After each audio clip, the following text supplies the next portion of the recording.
Bravo déjà pour ce trophée qui récompense l'ensemble des initiatives que vous avez conduites tout au long de ces années en faveur de la métropole du Grand Paris. Et la plus récente, en tout cas les résultats les plus récents, c'était Inventons la métropole qui a suscité, on a vu, beaucoup d'enthousiasme. Il y avait en tout cas 2000 personnes pour entendre les résultats. Inventons la métropole, c'est l'élan que le Grand Paris attendait? Mais le concours Inventons la métropole du Grand Paris, c'était vraiment mission impossible au départ. Car au départ, la métropole existait depuis 2 mois lorsque nous avons lancé cette idée et personne n'y croyait réellement.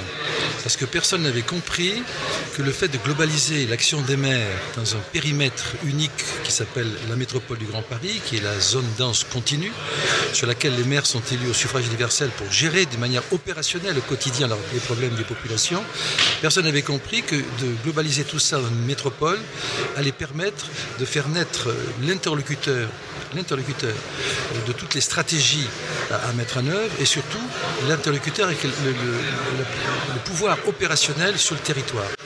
Eh bien, il y a eu 112 villes sur les 131 candidates. On n'a sélectionné que 57 projets.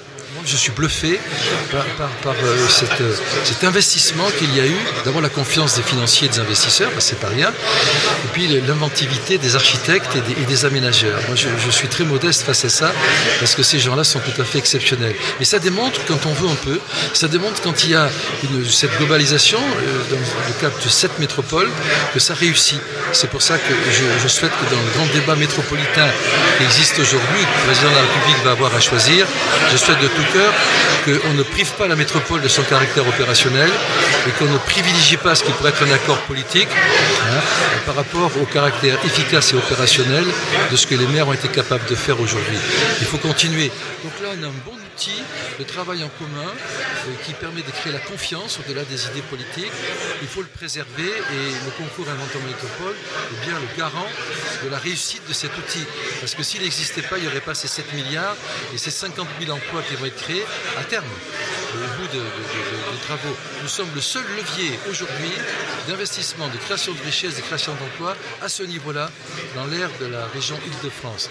C'est 1,15 point de plus de PIB, de produit intérieur brut, sur l'aire métropolitaine, c'est-à-dire la ville de Paris, département des Hauts-de-Seine, du Val-de-Marne et la Seine-Saint-Denis. C'est considérable quand on sait que sur ce périmètre, c'est 25% du PIB national. Voilà. Donc, moi je suis fier, mais je partage cette fierté avec Thomas Degoche, le directeur général de mes services, qui est un préfet très compétent, et Martin Guépro, qui a été le premier directeur du concours que Nicolas Hulot m'a retiré, puisqu'il a pris comme directeur adjoint de son cabinet. Il avait fait un travail exceptionnel, je tiens à lui rendre hommage. Et toutes les équipes autour de lui, de la métropole, qui ont travaillé. Aujourd'hui, Christophe Dachstein, qui est un excellent directeur, qui a remplacé Guépro, qui dirige tout ça parce que l'affaire n'est pas terminée. Et on va lancer une deuxième étape du concours, au MIPIM fin mars, à Cannes, et vous allez voir ce que vous allez voir.